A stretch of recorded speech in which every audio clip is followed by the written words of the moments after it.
ये खुदा के मज़हब पर खड़ा है तो जोरदार क्लैपिंग के साथ करना है। हालेलुया। आप सबका बहुत बहुत शुक्रिया। मसीह में आप सबको मेरी तरफ से सलाम। Hallelujah hallelujah. यीशु मसीह नासरी के लिए जोरदार क्लैपिंग करेंगे। वही अल्फा और ओमेगा, अव्वल और आखिर, इब्तिदा इंतहा, और वो हमारी दुआओं को सुनता और कबूल करता है। हालेलुया। मैं ज़रा थोड़ा सा अपना तारुफ कराता जाऊं अपनी इस खानदानी खिदमत का। मैंने जब थोड़ी सी होश संभाली तो मैंने देखा कि एक शख्स था जो कि इस गली के बाहर चार पे भी बैठा होता था। बेसिकली आज का मेरा मजमून जो है ना, मेरा मजमून है कि कलाम असर करता है। हालेलुया। किस किस का यकीन है कि कलाम असर करता है? सभी का यकीन है। लेकिन फिर भी हमारे हालात क्यों नहीं बदलते? वो कौन सी ऐसी वजह है कि हमारे हालात वैसे के वैसे ही रहते हैं, जबकि खादमीन के हालात बदलना शुरू हो जाते हैं। जो कलाम की खिदमत के लिए तैयार होते हैं उनके हालात बदलना शुरू हो जाते हैं। हालेलुया। तो एक ऐसे शख्स के बारे में आज मैं आपको बताऊंगा जिसके वसीला से आज हम इस जगह पर इकट्ठे हुए हैं, जिसकी दुआओं के वसीला से आज हम इस खिदमत में आगे बढ़ रहे हैं।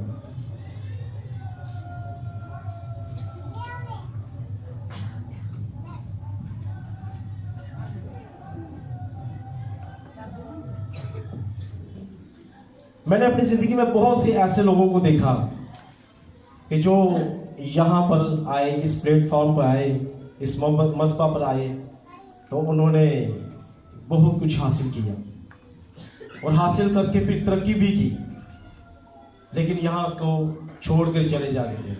इस जगह को जब उनके मकसद पूरे हो जाते हैं तो फिर वो इस जगह को छोड़ के चले जाते हैं। मैंने बहुत से लोग देखे।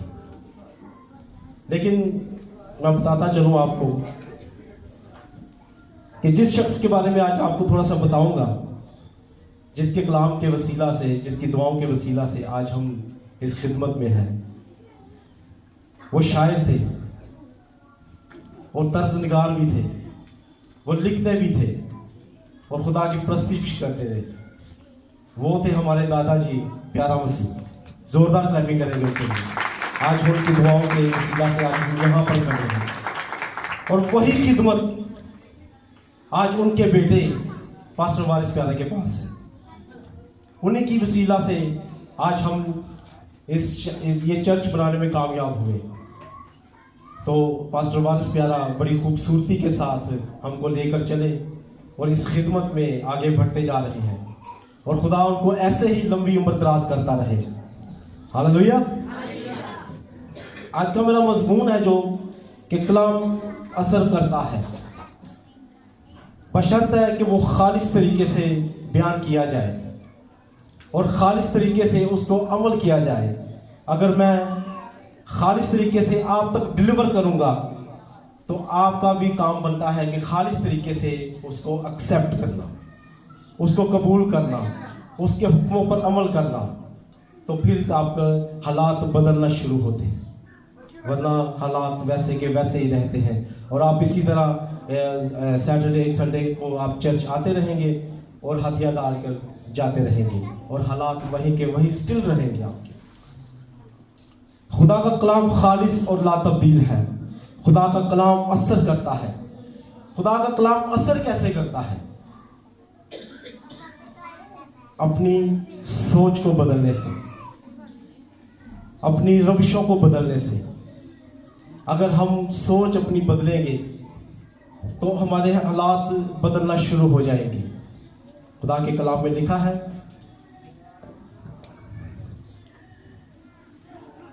ये शरीयत की किताब तेरे मुंह से ना हटे, बल्कि तुझे दिन और रात इसी का ध्यान रहे। तो क्या हम दिन और रात इसी को पढ़ते रहें? यही कलाम हम पढ़ते रहे? हमें और कोई काम नहीं है? बहुत से काम है दुनिया में। हमने बिजनेस करना है, कारोबार करना है, ड्यूटी करनी है, बच्चों को देखना है। तो क्या कलाम ही देखते रहे? नहीं। बल्कि एक वक्त मुकर्रर है, एक इसकी मकसद मुकर्रर है। दिन और रात, फजर के वेले सुबह 4 बजे या शाम को 6 बजे, ये 3 टाइम उन्होंने दुआ मुकर्रर की है बाइबल के मुताबिक से।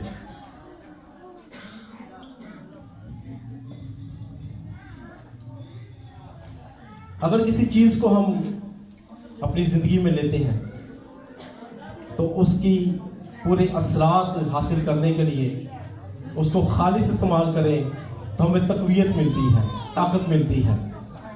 अगर उसमें अगर कोई चीज़ मिलावट कर दे तो क्या उसकी पूरी ताकत उसमें रहेगी? उसकी ताकत ख़त्म हो जाएगी। जैसे कि एक आप मिसाल के तौर पर MBBS डॉक्टर ले लें। MBBS डॉक्टर तकरीबन 6-7 साल पढ़ाई पढ़ के तो इतने ज़्यादा पैसे देकर वो एक डॉक्टर बनता है, और फिर वो जब डॉक्टर बन जाता है तो आपको मेडिसिन लिख के देता है। मेडिसिन में वो लिए लिखता है एक गोली अलग, एक गोली अलग, एक गोली अलग और एक गोली अलग। अगर उनको हम उसमें से इस्तेमाल करने से पहले एक या कम कर दें तो क्या उसका असर होगा? लेकिन उसने अपने तजर्बे के साथ हमको एक वेल सेटेड गोली लिख के दी है, एक अच्छी दवाई लिख के दी है जिससे असर होता है। अगर उसको हम खाने से पहले उसमें से एक कम कर दे या 2 कम कर दे, 2 खा ले तो उसका असर होगा? उसका असर होगा? उसका असर नहीं होगा। इसी तरह कलाम खुदा है, अगर मैं उसमें से अपनी तरफ से कुछ ऐड करके आप तक पहुंचाऊं तो क्या उसका असर होगा? कलाम का असर नहीं होगा। उसमें आप खुद मुझे ब्लेम करेंगे, आप खुद उठ खड़े होंगे कि भाई शाहिद ये आप क्यों हमके बता रहे हैं, जबकि ये किताब के मुताबिक नहीं है, ये कलाम का असर नहीं होगा। जिंदगी को बदलने के लिए खालिस कलाम को एक्सेप्ट करना जरूरी है। हालेलुया। इसी तरह हम देखते हैं कि हम जो कलीसिया में लोग बैठे हैं, हम हदिया देते हैं, हमारे हालात तो वैसे के वैसे ही हैं, हमारे हालात क्यों बदल नहीं रहे? और पास्टर साहब अभी उन्होंने मुलादी शुरू की है, अभी कलाम शुरू किया है उसने, तो उनके हालात बदलना शुरू हुए। खार पास्टर साहब की ड्यूटी बन जाती है वो कि खालिस कलाम सुनाने की और वो शरीयत की किताब पढ़ने की, वो पूरी मतलब एक ध्यान के साथ आपके तक खुदा का कलाम पहुंचाता है,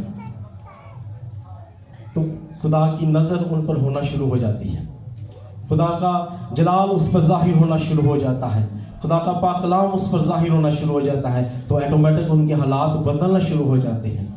हालेलुया। आज हम 2 पॉइंट पर बात करेंगे कि खुदा का कलाम असर करता है। एक तो पुराने अहदनामे से हम देखेंगे, मेरे साथ निकालिएगा हिजकिय्याह की किताब उसका 37 बाब।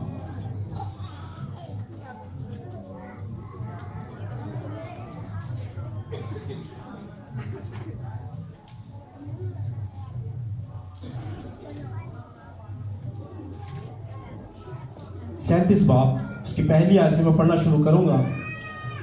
खुदावंद का हाथ मुझ पर था और उसने मुझे अपनी रूह में उठा लिया और उसकी वादी में जो हड्डियों पर थी मुझे उतारा, और उस वादी में जो हड्डियों की वादी थी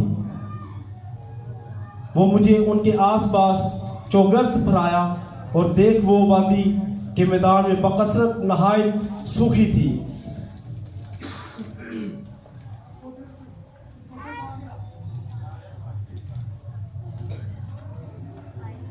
ए आदमजाद, क्या ये हड्डियां जिंदा हो सकती हैं? जब खुदा का रूह मुकद्दस हिजकिय्याह को हड्डियों की वादी में ले गया तो खुदा ने अपने बंदा हिजकिय्याह से पूछा कि क्या ये हड्डियां जिंदा हो सकती हैं? फिर आगे देखते हैं। मैंने जवाब में दिया, ए खुदावन, खुदा तू ही जानता है। हिजकिय्याह नबी यहाँ पर फरमाते हैं कि मैंने खुदावंद को वापस जवाब दिया कि ए खुदावंद खुदा, तू ही जानता है, ये मैं नहीं जानता, क्योंकि मैं तो एक इंसान हूँ, लेकिन तेरा रूह मुझ पर है, तो ये बेहतर जवाब तू ही जानता है, मैं नहीं जानता। फिर उसने मुझे फरमाया, तो इन हड्डियों पर नबूवत कर। खुदावंद खुदा के पाकरू ने मुकद्दस हिजकिय्याह को जब फरमाया कि तू इनको नबूवत कर, नबूवत का मतलब है खालिस कलाम सुना इनको, इन हड्डियों को क्या है। लेकिन इसमें एक बात है कि हड्डियों के कान नहीं होते। इसको पॉइंट को जरा अपने ज़हन में रखिएगा, इस हड्डियों के कान नहीं होते, तो हड्डियों ने कलाम कैसे सुना फिर? खुदावंद खुदा का रूह, खुदा का बंदा हिजकिय्याह जब हड्डियों को कलाम सुनाता है तो हड्डियां एक जुड़ना शुरू हो जाती हैं, एक दूसरे के साथ मिलना शुरू हो जाती हैं। ये है खालिस कलाम जो खुदा ने अपने बंदा हिजकिय्याह के मार्फत फरमाया। फिर हम आगे देखते हैं कि ए हड्डियों, खुदावंद का कलाम सुनो। खुदावंद खुदा इन हड्डियों को यूं फरमाता है कि मैं तुम्हारे अंदर रूह डालूंगा और तुम जिंदा हो जाओगे। जब हिजकिय्याह नबी मुर्दा हड्डियों को कलाम सुनाता है और उनको कहता है कि ए मुर्दा हड्डियों, मैं तुम में जान डालूंगा और रूह डालूंगा और तुम पर नसें पिलाऊंगा और गोश्त चढ़ाऊंगा और तुमको चमड़ा पहनाऊंगा, मैं तुमसे दम फूंकूंगा और तुम जिंदा हो जाओगी। ये है कलाम खुदा। जिन हड्डियों ने उसका कलाम सुना वो जिंदा हो गई और एक इंसान की मानद बन गई और ये खुदा के नाम को जलाल मिला। उसके बाद हम देखते हैं 8वीं आयत में, बस मैंने हुक्म के मुताबिक नबूवत की और जब मैं नबूवत कर रहा था तो एक शोर हुआ और देख जल्जला आया और हड्डियां आपस में मिल गई। Hallelujah, hallelujah. ये था खालिस कलाम जो हिजकिय्याह नबी ने हड्डियों को सुनाया। इसके कहने का मतलब ये है कि हड्डियों के कान नहीं होते, लेकिन फिर भी हड्डियों ने उसका कलाम सुना। उन्होंने मतलब हड्डियों के दरमियान कलाम सफ़र करना शुरू हो गया था। जहाँ पर उसकी आवाज़ आ जाती है वहाँ पर कोई बीमारी ठहर नहीं सकती। उसकी आवाज़ सुनकर मुर्दे उठ पड़ते हैं। हालेलुया। दूसरा हम पॉइंट देखेंगे मुकद्दस लाजर का। मुकद्दस लाजर को जब यीशु मसीह नासरी ने आवाज़ दी तो लाजर उठकर कब्र से कफन समेत बाहर आ गया। ऐसे ही है, लेकिन लाजर तो मर चुका था, उसकी आवाज़ उसने नहीं सुनी, क्योंकि जब मुर्दा हो जाता है तो उसके कान बंद हो जाते हैं। तो क्या लाजर ने आवाज़ सुनी? तो लाजर फिर उठ के कैसे बाहर आया था? जब खुदावंद यीशु मसीह नासरी ने लाजर को आवाज़ दी तो उसकी आवाज़ से जो अल्फाज निकले थे वो उसके बंद और गूदे गूदे में से होकर गुजर गए और लाजर जिंदा हो गया। यीशु मसीह नासरी के लिए जोरदार क्लैपिंग करेंगे। हम अक्सर दुआ में एक अल्फाज बोलते हैं कि तेरा कलाम हमारे बंद और गूदे गूदे में से होकर गुजर जाता है। लाजर मर चुका था, उसके कान बंद थे, लेकिन उसकी जो कलाम यीशु मसीह नासरी ने अल्फाज बोले तो वो अल्फाज जो उनके लबे मुबारक से निकले तो वो उसकी हड्डियों में से गुजर कर उसके गूदे में, गूदा बोलते हैं वाइट बोन को, जो सफ़ेद खून होता है, उसमें से होकर गुजर गए और वो जीती जान हुआ और उठकर बाहर आ गया। Hallelujah, hallelujah. आज का मेरा यही मैसेज था। थोड़ा सा तो अगर ना किसी को समझ आया हो तो इसके लिए मैं माजरत हूँ। तो खुदावंद आपको इस कलाम के वसीला से बड़ी बरकत दे।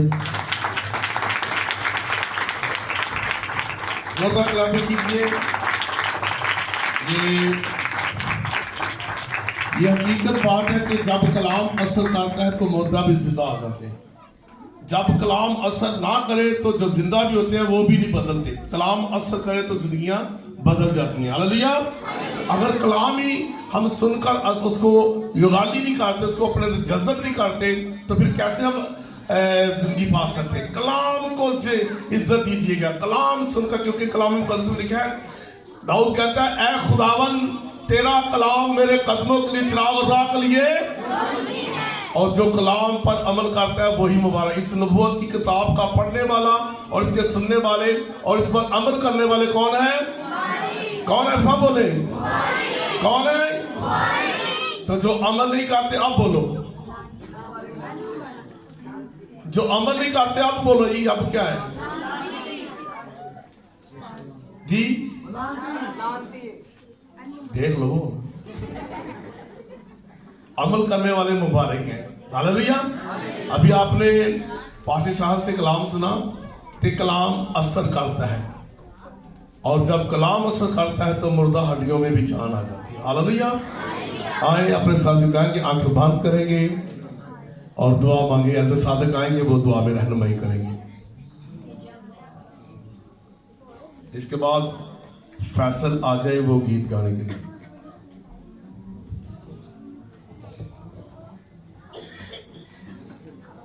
खुदा बाप, खुदा बेटे रूपाक, दिल से दिल दी गहराइयां ना तेरे शुक्र करने, ये सूरज जलाल के बड़े बादशाह तेरी तीज करते, तू तारीफ के लायक जिंदा सच्चा अब्दी जलाली। मेहरबान बाप है तू, प्यारे बाप ने जो तेरे बेटे ने तेरे कलाम को बयान किया, प्यारे बाप मेरे यसराया, वो कलाम इन तमाम जिंदगियों में असर दिखाए और यसराया ये जिंदगियां सूदा हो जाएं। प्यारे बाप ने तेरा कलाम खुलता है तो आसमान खुल जाता है। तेरा कलाम हमारे कदमों के लिए चिराग, राह के लिए रोशनी। तेरे जिंदा कलाम के वसीले हम सब लोग निजात हासिल करते हैं, नई जिंदगी हासिल करते हैं। बाप तेरा शुक्र करते हैं यसु राजा ओ जलाली बाप, तेरे कलाम के वसीला से 30 गुना 60 गुना बल्कि 100 गुना फल है। प्यारे बाप ने आज का कलाम पूरी दुनिया के लिए हो, बल्कि ये पूरे पंडाल के लिए जितने जाने तेरी हजूरी में झुकी हैं, एक एक जान के लिए, एक एक घराने के लिए आज का कलाम हो। आज का कलाम पारिवार पैरा के घराने के लिए हो, मेरे घराने के लिए हो। यसु राजा और जलाल के बड़े बादशाह मुल्क पाकिस्तान के लिए आज का कलाम हो। मेरे जिंदा जलाली बाप, इस कलाम के वसीला से तमाम जिंदगियां बरकतें पाए और जिंदगी बरकतें रिसीव करें। और बाप तेरे शुक्र करते हैं, तेरी तारीफ करते, सब कुछ मांगते हैं तेरे बेटे प्यारे पिता यीशु मसीह के वसीले नाल, आमीन। फैसल भाई के साथ मिलके गीत गाएंगे और इसी के साथ हदिया उठाया जाएगा।